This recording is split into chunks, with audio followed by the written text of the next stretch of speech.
I'm Mr. Wiesner. I'm your instructor for today.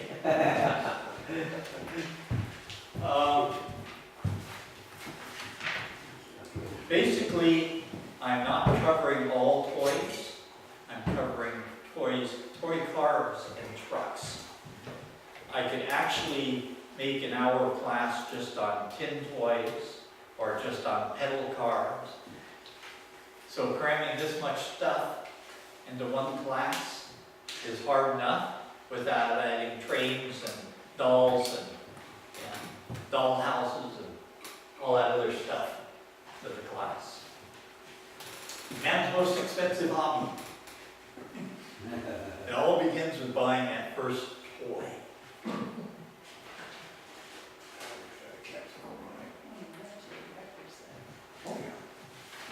What I will cover will be all these nice cars and trucks.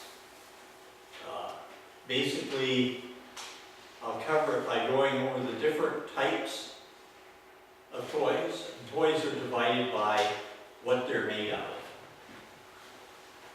Whereas cars are usually divided up in years, because the years overlap each other so much. In toys, we cover them by the different types of toys.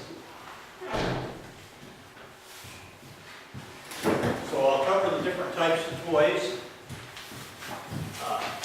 Basically go over what the differences in the toys are, some of the major players that made the toys, and then I'll get into condition classes and a few other things to kind of work you to where you can kind of figure out how much a toy might be worth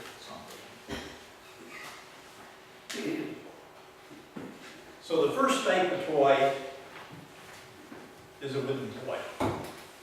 Those were probably the first ones made, and it probably began with kids way back when they just had spears and things, and they made toy spears and toy bows and stuff that act like that. But most of your wooden cars and trucks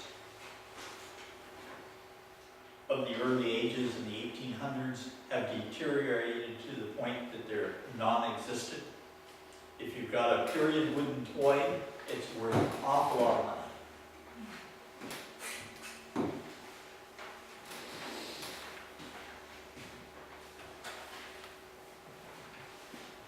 But the wood was in plentiful supply, and so that's why it became the material of choice. They did have iron at that time, but it was mainly used for tools and stuff. They didn't really get into making iron toys till later. The original hand-carved ones, like I said, are the most expensive. But secondary collectors, people of middle class that are collecting toys often collect the wooden toys that were made in the 60s and 70s. And actually, wood came back into being during World War II, and that a lot of the toy companies couldn't get rubber for wheels, and they went back to wooden wheels on their toys. So you can go into a lot of toys that look the same, that were built in the 20s and 30s, and then in the 40s, those same toys have wooden wheels on them.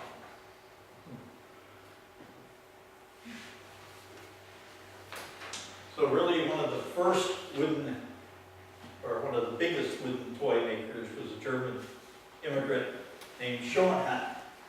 And he built wooden toys from 1872 to 1935, and the first one he built was a wooden piano. And you can still get the Schoenhat wooden pianos today. They're little itty-bitty things that come in both uprights and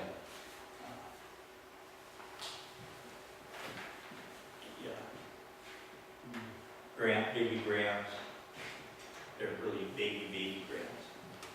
The second type of toy is a cast iron toy. And a cast iron toy is different from a die cast toy. Basically, cast iron toys were made in sand casts. So they take wet sand and form the mold in the wet sand and pour the hot metal right in and make the toys.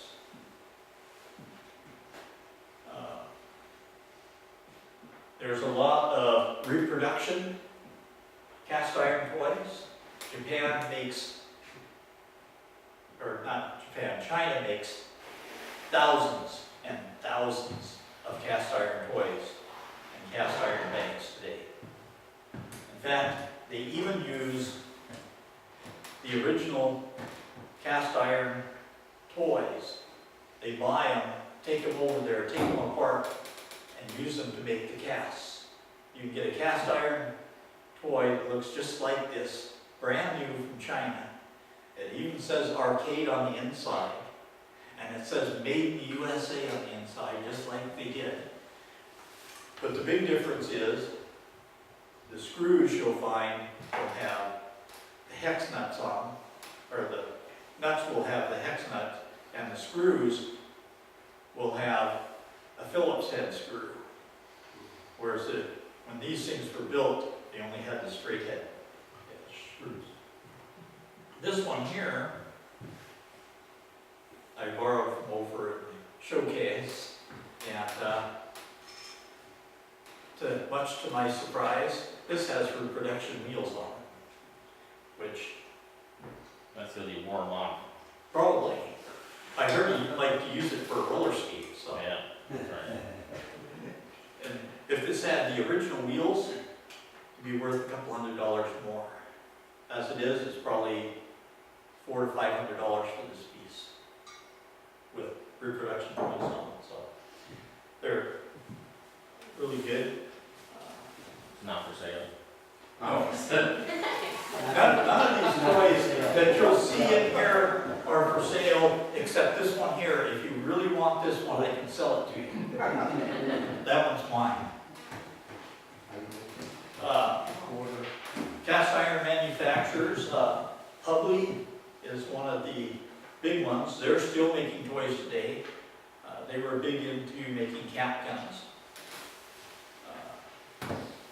Began making toys in 1894 and began manufacturing in 1894, produced their first toy in 1909. It's now owned by Lido Toys. That's a Hubley race car. An arcade, which is what this taxi cab is. They began making toys in 1868 and built until 1946. In 1939, they had over 300 different toys in their toy line. Of course, the most profitable one is also the most collectible one, and that's these taxi cabs. The most popular, or most collectible of the Hubleys is a cast iron motorcycle with Popeye. And I was going to borrow one from the house, but I never did get over there for that. That's And the third one, big manufacturer, was Kilgore. They built toys from the 1920s to about 1985 when they went out of business. And that's it, Kilgore. Next one are pressed steel toys. There's a lot more manufacturers of pressed steel toys. They didn't really start production, thrive really until about 1850. And you guys all know Tonka. I mean, we're all of the age that Tonka was the big toy. Well, Tonka didn't come until basically after World War II. Prior to Tonka, the big name was Keystone and Buddy Elm. Tonkas came much later. So Keystone was there from 1920 till about 1960. And I wish I had a Keystone here because they made a much larger size than the Tonkas did. In fact, kids could ride on them. We've got one of these over at the house. It's the water tower. And actually, you hook up the hose to the back end of it, and the kid can sit on there and crank the tower up and adjust where the nozzle was squirting. Have nice little water fights with them.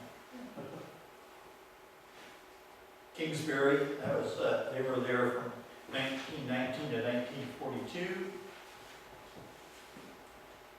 And they did a lot of cars from the 30s.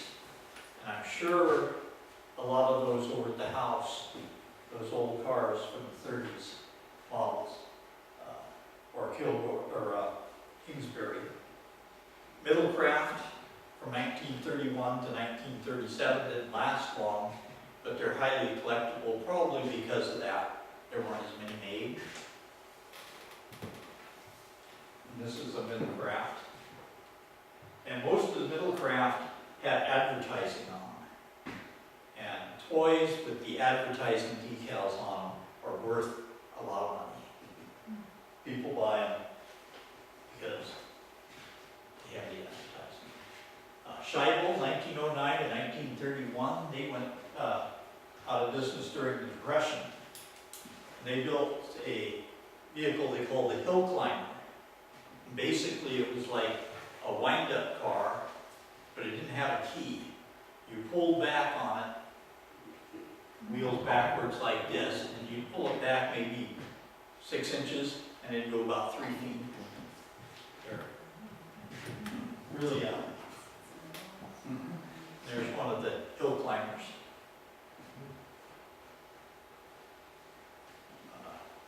American National Automobiles, and they started in the 1920s. And basically, they made sidewalk toys. I'm pretty sure that that beautiful pedal car we have over there on the table is a American National. It looks just like the ones they built. Joe, what's the difference between a sidewalk toy and a pedal car? Well, a pedal car is a sidewalk toy. Sidewalk toys are bicycles, tricycles, pedal cars, any toys that were made to go out and ride on the sidewalk. Whereas most of the toys we're covering today are the household type, which they used to call it's lost.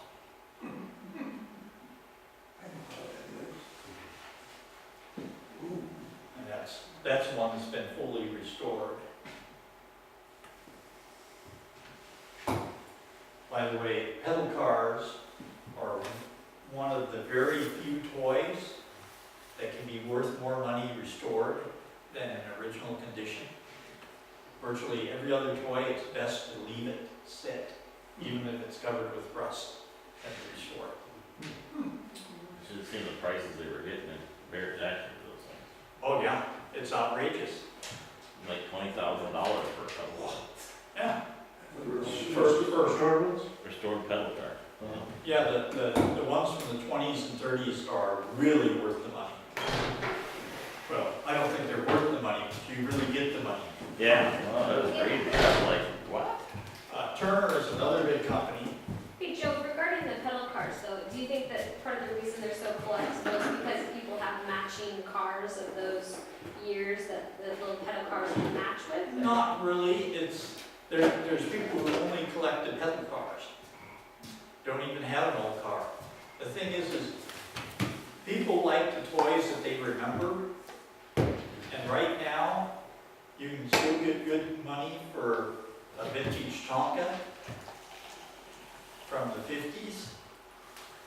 But a Turner from the 20s will sit on the shelf for a long time before you ever sell it. You have to get the right collector that wants it, because nobody else remembers the toy.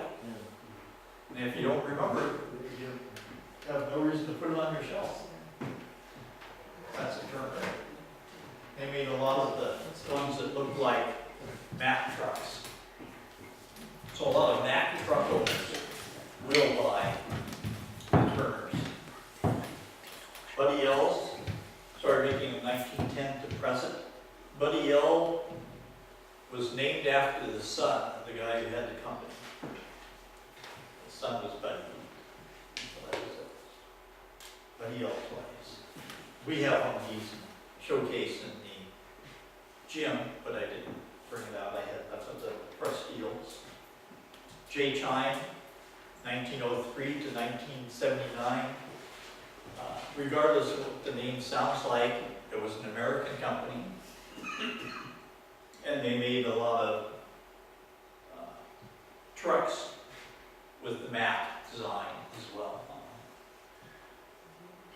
There's one of theirs.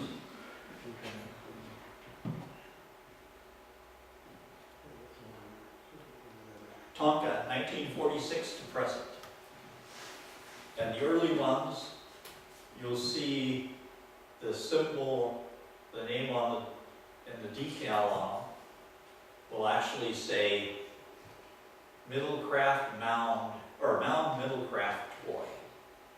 And that was the name of the company, was Mound Middlecraft, before they changed it to the city they built the cars, or the toys in, which was Tonka, because everybody just started calling it Tonka.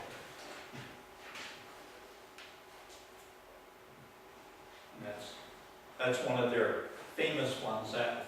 That's the one that you hook your hose up and you pull the little hose out and squirt the hose. Structo, which made toys from 1908 to present. And they're probably most famous for the Erector set.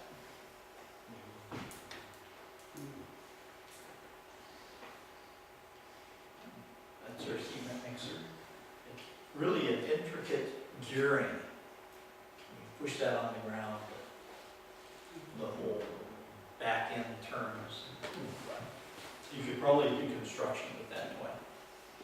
Wyandottes, 1920 to 1956. We have one of those over to look at. Marx. Marx is probably most famous for making toys that anybody could afford. When Buddy L started making their toys, only the real rich people could afford to buy their kids a Buddy L. Marx went with a idea that they wanted to build toys for the masses. So they built pressed steel toys, they built plastic toys. During the plastic era, they built probably most famous for the tin litho toys. Wind up and battery powered.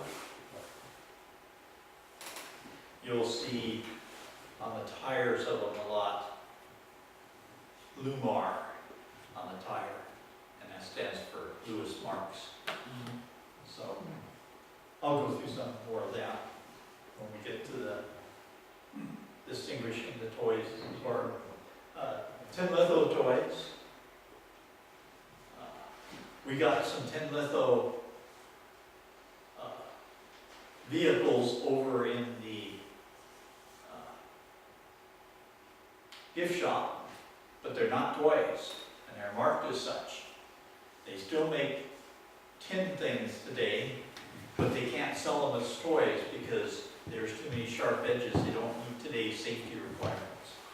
So China is remanufacturing a lot of the tin toys that we played with as kids that we didn't have a problem with, but now only adults can buy, and they're for pretty much for display purposes only.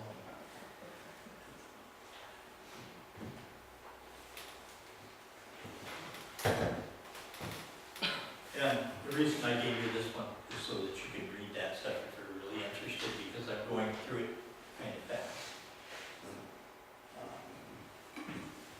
After World War II, Japan kind of took the lead in the tin toys.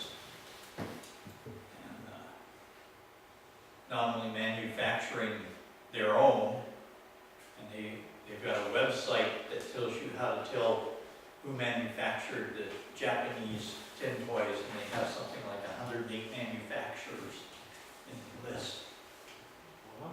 Big ones were Bandai. But now they're, like I said, they're producing a large number of those things in China.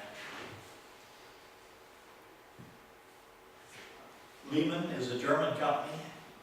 Most of the companies I've gone through have been American companies, but Lehman made toys from 1881 to the present.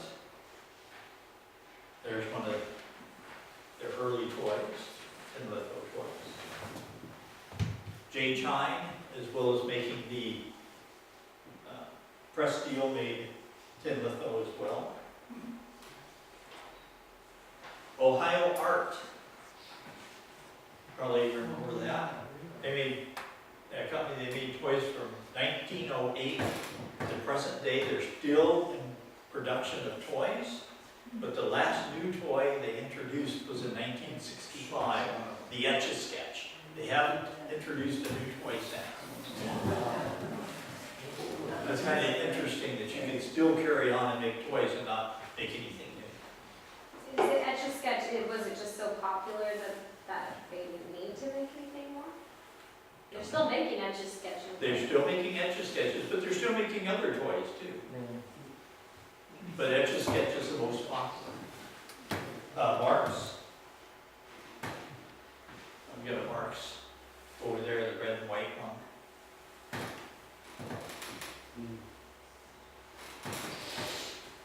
Gerard, 1908 to 1966. That is really a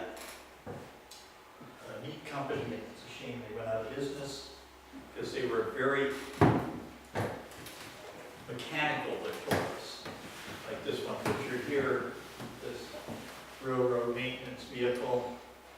The guys actually go up and down pumping the thing as it goes along. It's a really neat looking toy. Wolverine, 1903 to 1950.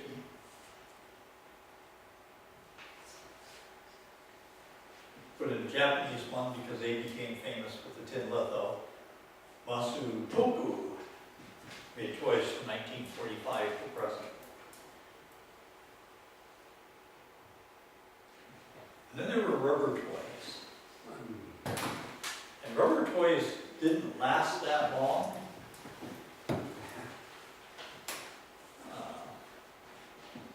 They arrived on the scene about 1935, and just as sudden as they appeared on the scene, they dropped off the scene in 1955. And basically that's because people started using plastic, and plastic was a lot cheaper to make than the rubber toys. The rubber toys were probably the safest toys ever made. You could fall on that, and the toy squishes, but you don't. Basically, there's the Auburn Rubber Company, which really has an interesting history. Made toys from 1913 to 1959. But they sold, the toy company part was sold in '59. They moved the dies to Dimmick, New Mexico, in a transaction that can only be described as one of the first inroads of organized crime into legitimate business. They went out of business in '69, and its toys could still be found in retail stores into the early '70s. That's a Auburn rubber toy. I don't have any rubber toys here today. I couldn't find any around. The other big company was the Sun Rubber Company, and they made it from 1923 to 1973.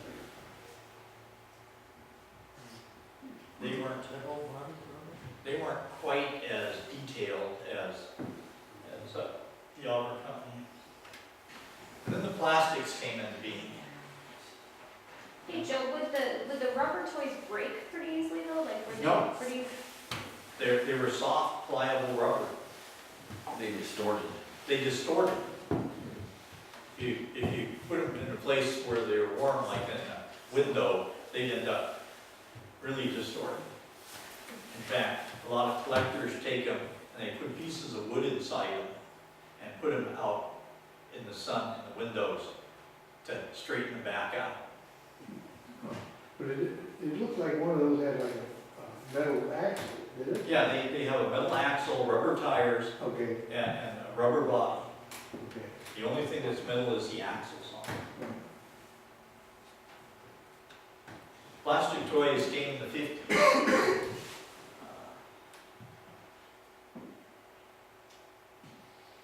They were inexpensive, cheap. I brought one of these here today, out of the case over there. This sold at Goodwill for $1.99. Whoever bought it had a real good buy, because these are highly collectible now. These Chevron toys. They made, I think we got them for less than that, 'cause I think we bought it as a whole bunch of them. yeah, you have a whole bunch of them. There were 43 in the original series, and then an additional 31 of them. 79 different toys, and they probably can pay upwards of $10 a piece for these now online. Particularly if you have a rare one, you can probably ask even more than that. It's the one car the guy needs for his collection. That's why I picked this one up out of the case. I'm taking this home.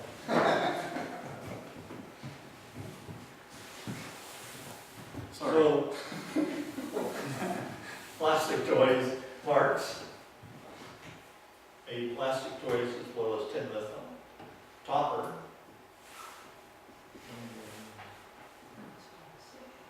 Hasbro, 1923 to present. You know what Hasbro stands for? Yeah, something brothers. I can't remember exactly who it is. Do you? It's, Oh, I was wondering. but it's like the Hazlitt brothers or something like that. And they've been buying up a lot of other car or toy companies and merging them in. F&F plastic mold and die, 1945 to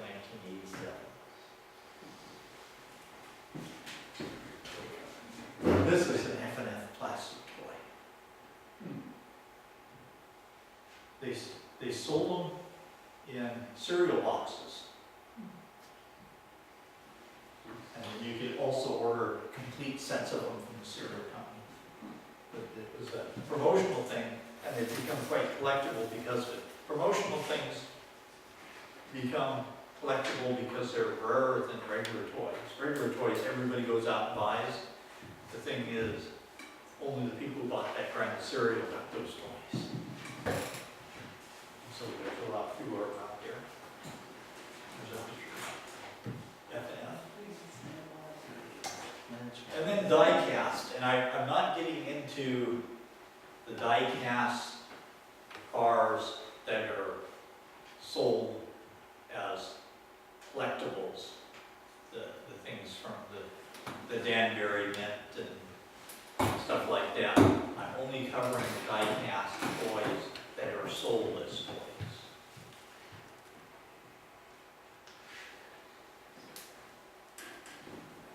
Basically, they're 20th century.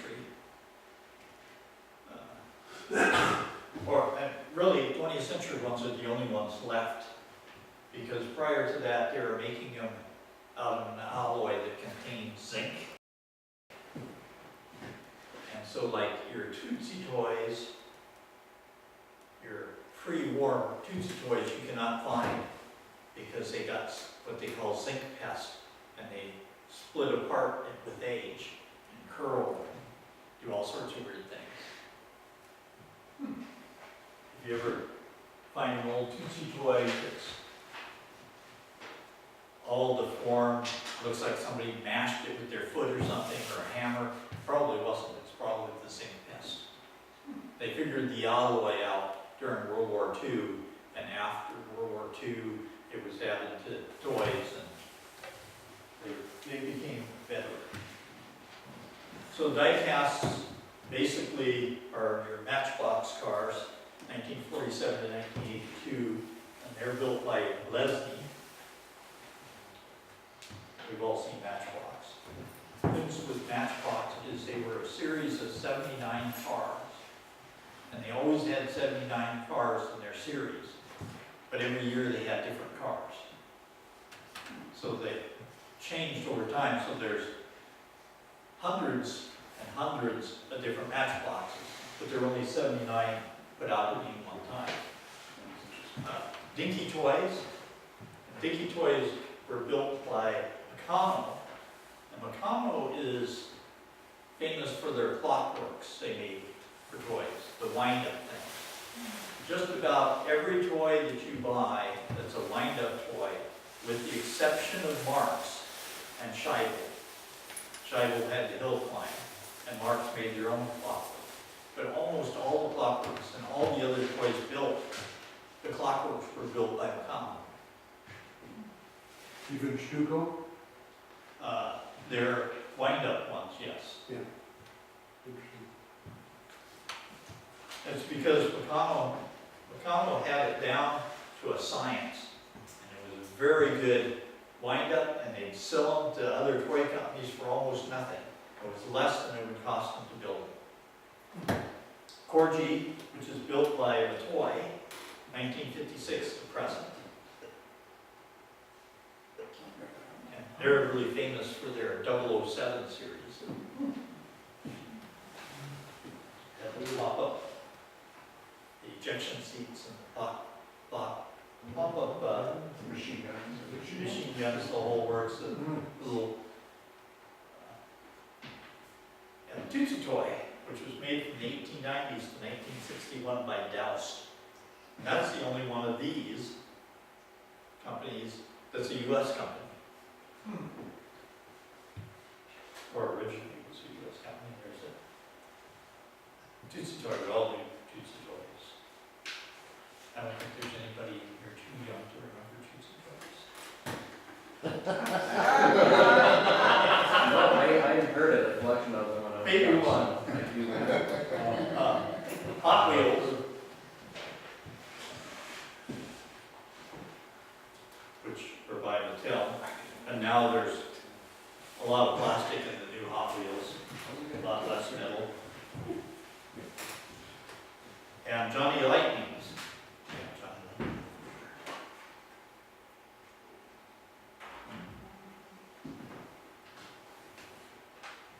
Wow. So that kind of takes you through the makers and stuff. Condition classes is the main thing. Before you go, Yes. it said 47 to 82 for Matchbox. And I, Go back. It'll be easier for me to go here.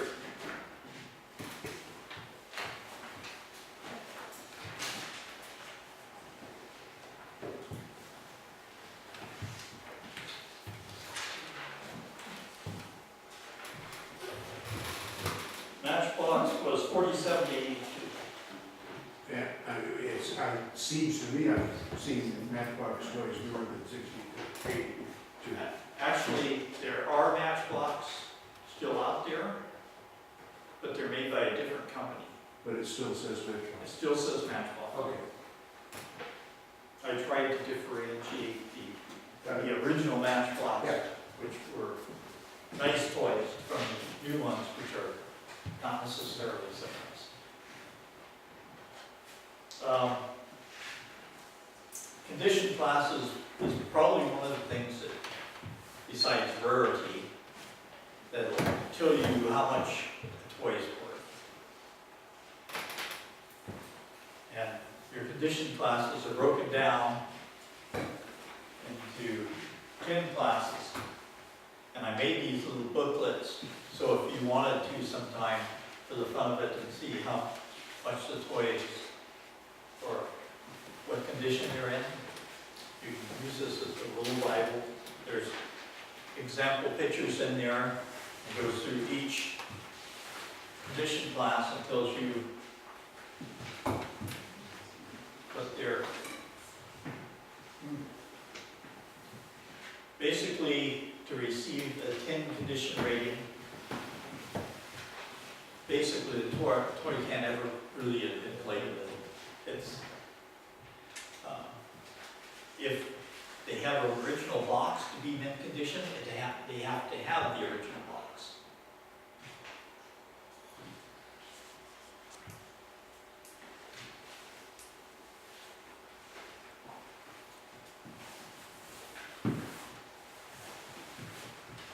Near mint, it's almost in mint condition. Might have been played with a few times. It's probably one of those that the kid got for Christmas and played with, but it wasn't his favorite toy at Christmas time, and it ended up in his toy box and sat there and didn't get played with much. All the graphics have to be bright, can't have any rust. Doesn't have to have a box though, to be here. So if it's a mint condition toy, it came in a box and it doesn't have a box, then it's a near mint condition toy. Excellent. It can have some minor wear.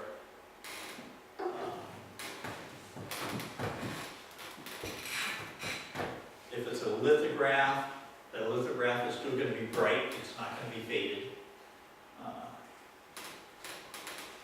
No discernible repairs.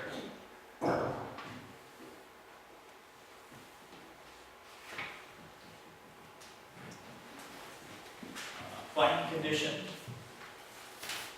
It's basically been handled and played with, some general wear, but no damage. There might be some minor scrapes in the paint or the lithograph, but it's still clean and bright.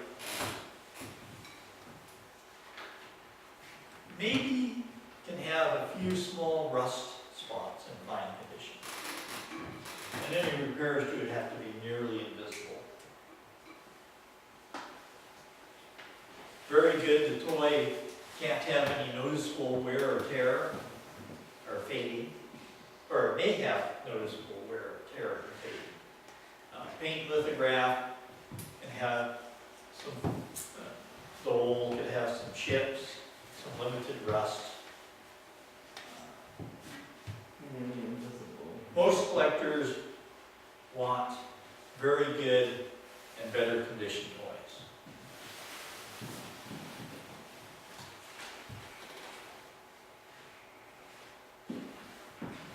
Joe, so in your experience, because I know you buy and sell toys, so the ones that they flip a lot faster than if they're C6 and better, is that what you're saying? Well, actually, they sometimes sit around for a long time no matter what condition they're in. Quite often, the cheaper or the lesser conditioned toys sell faster, but you don't get as much money for them. Because the regular people will pick up a toy to put on their shelf in their garage, but a collector, it's got to be in real good condition for him to buy it. But collectors, there's a lot fewer of them out there buying toys. So I've got a Buddy Elk from the 1920s, it's about that long. It's been sitting on our shelf in the shop for almost 2.5 years. Because the collector who needs that truck hasn't come through yet. No, what do you call that? A C 5, 6, 7, 8, 9? The one you have? Oh, it's probably, It's C4. no, it's probably a C6.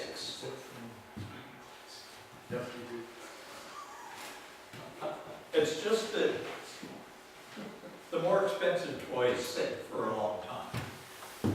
They get the right person to come through. Yep. That's actually a C5 toy here. You can see it's got a lot of paint loss, damage to the decals. C4, now you're starting to get more rust. You can have up to 50% rust on the toy for C4. They consider it needing major restoration to be presentable, but in this day and age, people will buy the toy in the condition it's in with 50% rust on it and put it on their shelf, but won't touch one that's been restored.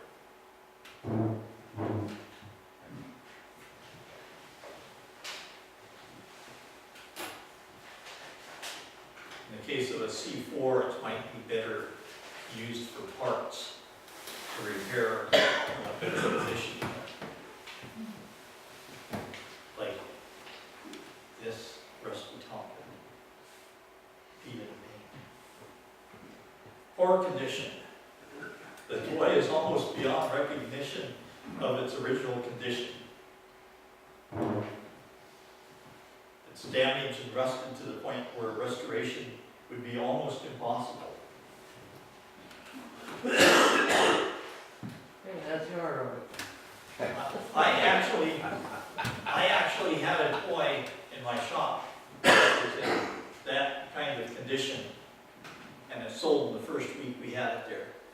Is this pedal car over there a C4, or is that even worse than that? A little worse than that. Picking up my car. Yeah. The guy who bought the toy liked the patina on it. There wasn't any paint on it, it was just rust. He loved that rusty look, and he bought it. On the shelf in his garage, I guess. Very poor, C2 condition. Be difficult to restore. Items odor. might have severe odors, health concerns, heavy soiling, chipping, breaking, smashing, rounded off corners. Generally, it's not in very good condition.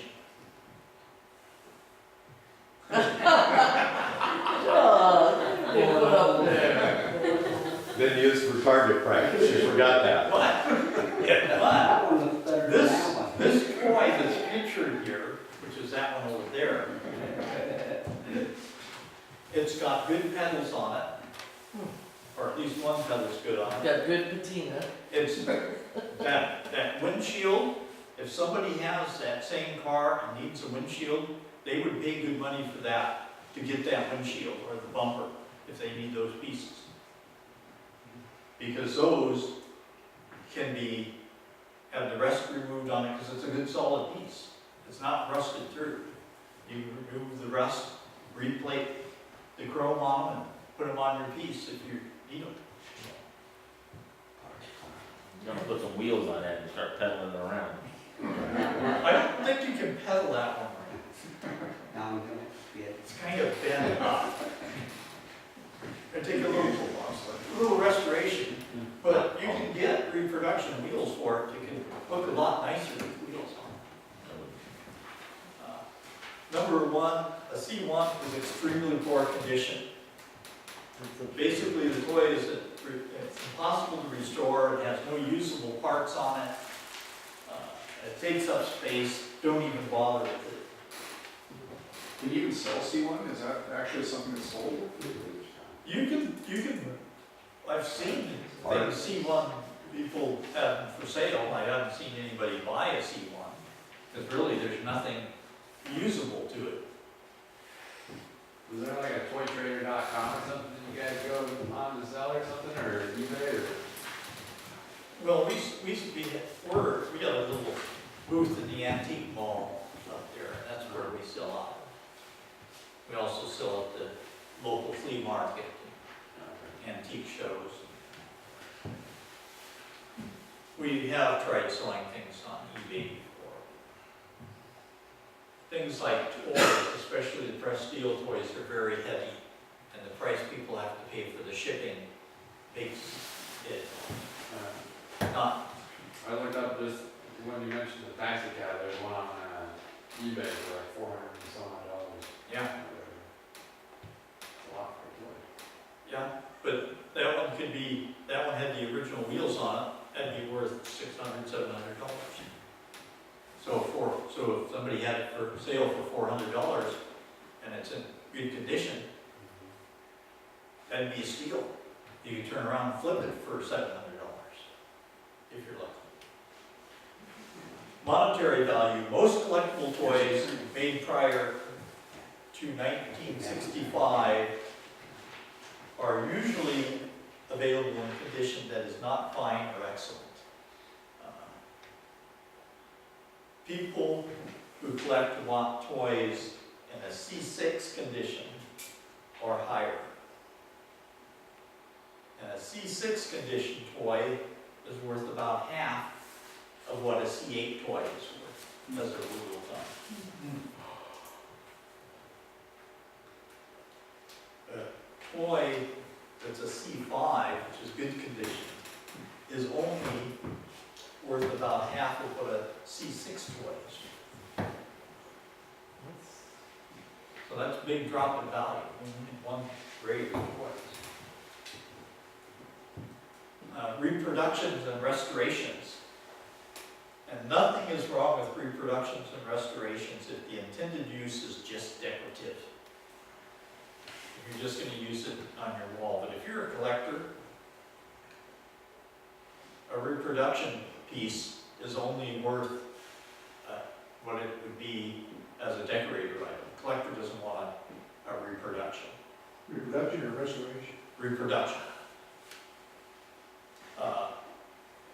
A restored toy is often worth 50%, half the value of an original. And that is an original that hasn't been restored. So you go spend $500 to have your Tonka truck restored, and it's now worth half of what it was before you restored it. But the exception was pedal cars, you mentioned. Big exception is pedal cars. There are other cars that are rare, or toys that are rare, that are acceptable to collectors as being restored. But pedal cars is a big one. Joe, are you saying that if you have a poor toy and you restore it, it's only worth half of what the poor toy was worth, or half of what a very good car? In some instances, it's half of what it was before you restored it. So even as a poor toy, you spend $200 restoring it, it's still worth half of what it was when you had it before you restored it. So based on your scale, if you tried to restore something that was a C5 or below, you're really taking a chance of actually losing money Yes. eventually. But if you get down far enough to where it had no value, like, say, that. Hey. I have to really like that piece. But because of if it was, let's say it was a toy like this, in that condition, it would be worth probably restoring, as long as you didn't have to put too much money in restoring, because in that condition, it's worth nothing. In a restored condition, it might be worth $100. Yeah, but you'd have more than $100. Yeah, that's what Well, I've said if it's cheap enough to restore, it may not be worthwhile. So, some of the ways you can tell a car if the toy is original, like this cast iron, for example, if you look up in it, it's really smooth on the inside. The seams all fit together really tight. There's no burrs on it. So it's not a recasting, in other words? The bolt holding the little man in there, the square bolt, those are things that you can look at and say, that's an original. If that was new China recast, you could see the grain of the sand, because they use a lot rougher grade of sand, coarser grade of sand, than they used to use when they made the toys. And they're also not taking time to take all the burrs off. And, you know, they're not taking the extra care to make sure they have tight fit. In those days, they made quality. And now, even in China, you're not getting the quality of the toy. So that's one of the things you can look at. Clean edges, fine detail, the flashing, that's that excess metal left on that hasn't been cleaned off. Anybody who's put a metal model together you know, there's always some flashing on it, you gotta cut off or grind off. Well, that's what the toys coming from China have on.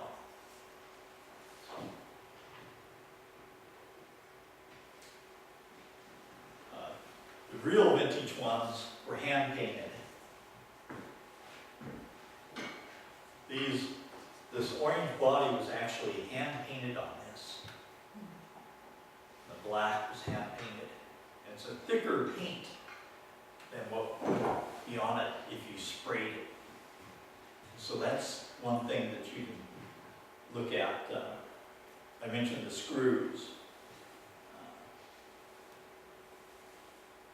They were a lot more realistic looking. I mean, if you look at the guy in here, there's quite a bit of detail in that little guy that's sitting behind the seat.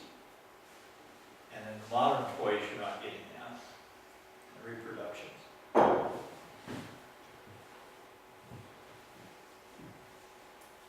So you decided to collect toys. Now comes the fun part. If you really have an interest in collecting toys, you really have to educate yourself probably first of all.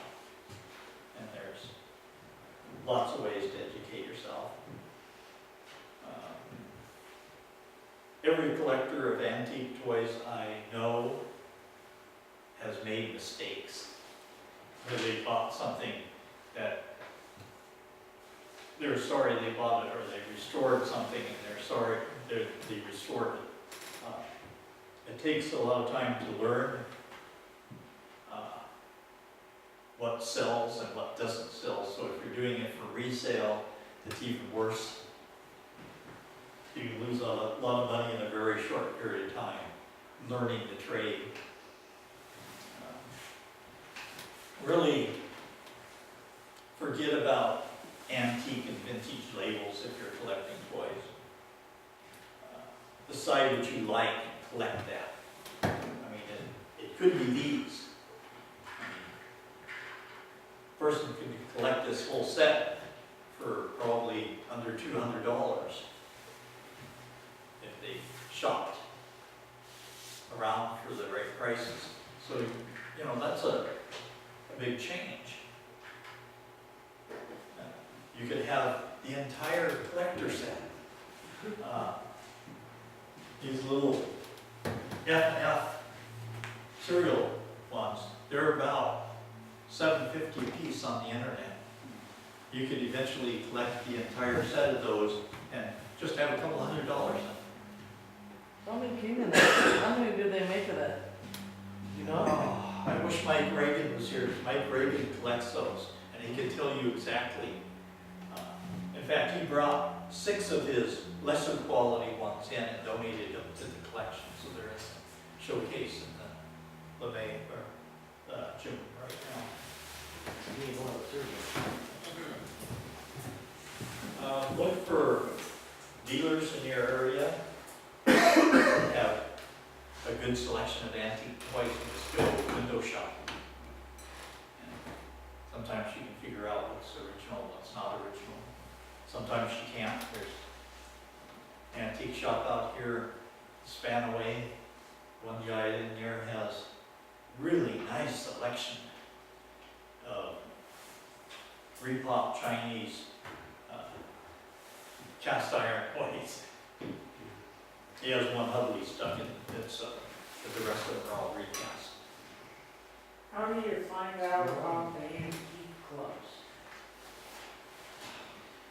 A lot of them are listed in the, well, not the phone book anymore, but you can find them on the internet. I don't know if you can find anything in the phone book anymore. They also do swap meet kind of thing. The antique clubs hold like the swap meet, the Philip Fair had the antique thing here a couple of weekends ago or last weekend. It wasn't the car dealer that the last 2 times I've been. Well, they're not it's not a car show. Yeah. It's the antique show, and it's put on by one of the big antique clubs. And so you can talk to them there, and they can put you in touch with people within the club that collect toys or whatever. I not a member of the one up in Calgary. We can't provide very much information for you. I've never been to a meeting there. Books can have a lot of information, and they can really help you determine what's real and what's a reproduction, but they aren't very good in giving you what the toy is worth, because that changes on a daily basis. And unless you buy the book when it first comes out and use it for a week and throw it away, it's not much use. It can help you determine relative values. So you can look in it and see what the values were when that book was put out, and you can see that a Buddy L dump truck is worth a lot more than a Tonka dump truck, which is worth more than a Mark's dump truck. And so you can get kind of a relative value of the toys and books.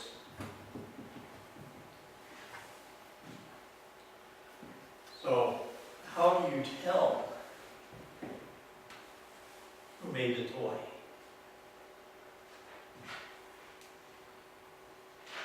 Most toys have some kind of marking on them that tells you who made them.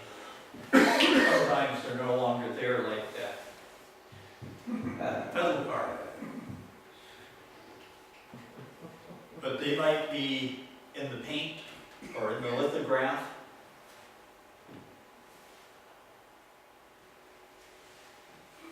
And decals that are on the car. A lot of them with the rubber tires have their names molded into the rubber tire.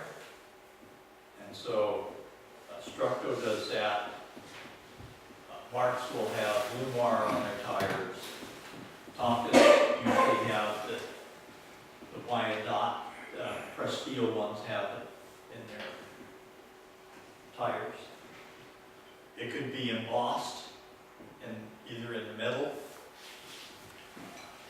On these, they're cast right into them, say arcade. The plastic ones, they're molded right into plastic.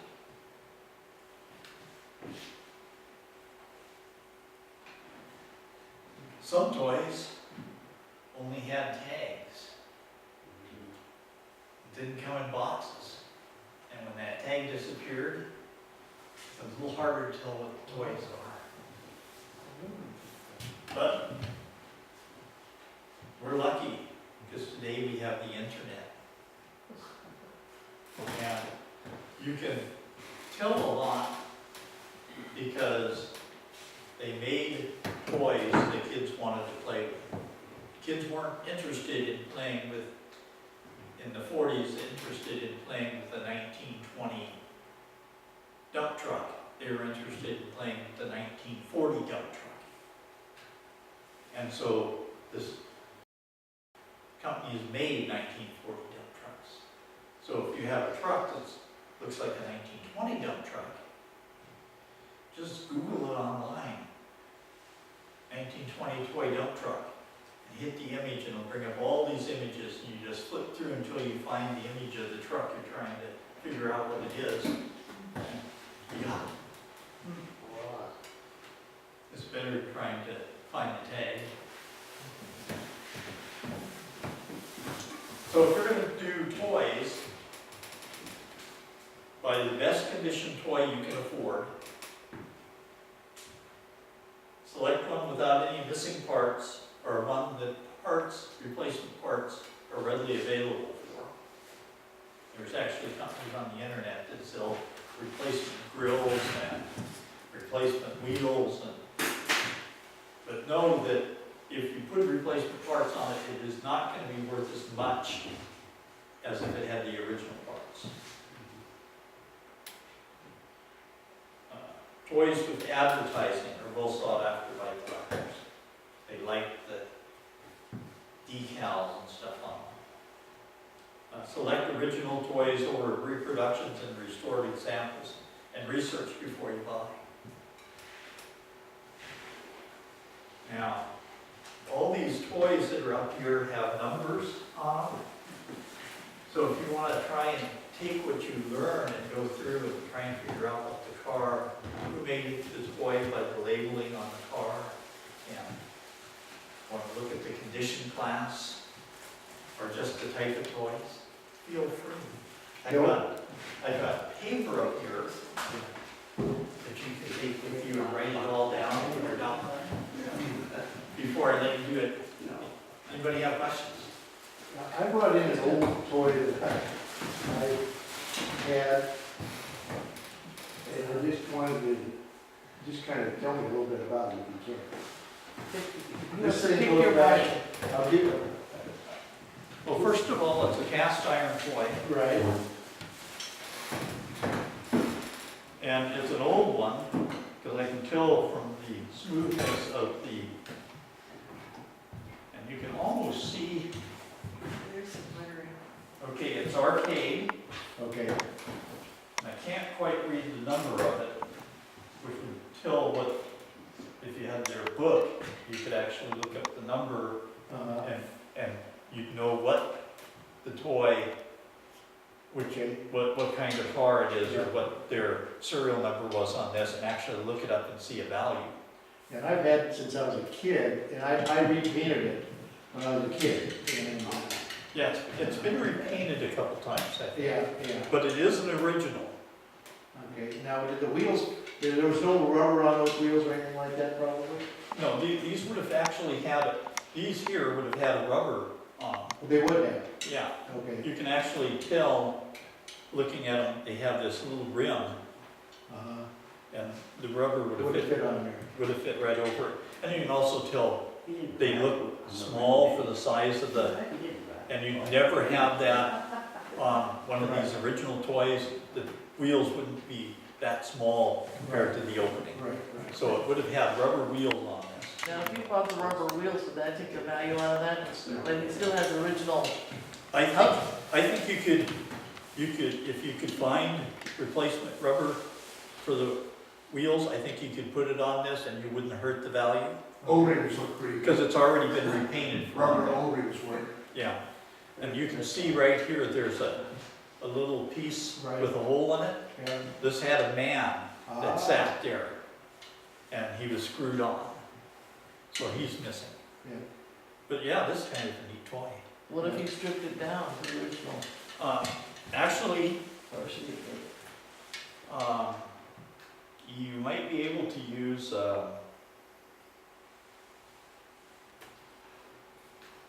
to remember what it's called. It's a brand name.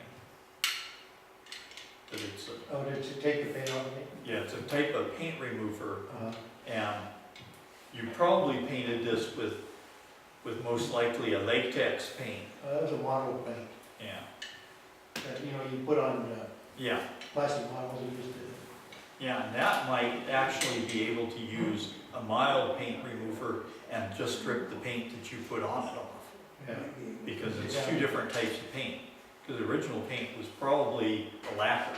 Right. And so it's possible that you could strip this down to the original paint. Yeah.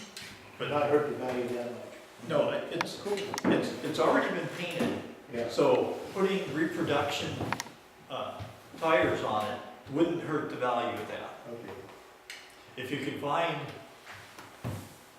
the guy who sits in there, Right.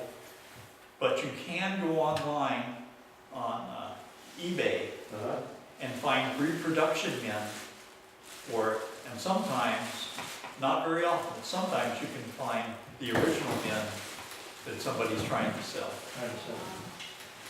So you could actually possibly replace Yeah. the That's person. Yeah. Well, apparently I played with this when I was young. I don't remember, but. Well, you probably didn't, it's in pretty good condition, so you probably didn't play with it like Harold used to play with this one. Harold used it as a roller skate, with under his foot, traveling around the house on it. Are there any more questions? Joe, you just collect toy cars, or you collect other toys? Obviously, you sell other toys as well. Yeah, I don't collect myself. I'm not you can come look at my house, I do not fall under any of those three things that they talked about yesterday. I'm not a collector or, Saver. almost everything that I collect one of. I have a split bamboo fly rod and a old creel, but I only have one of each.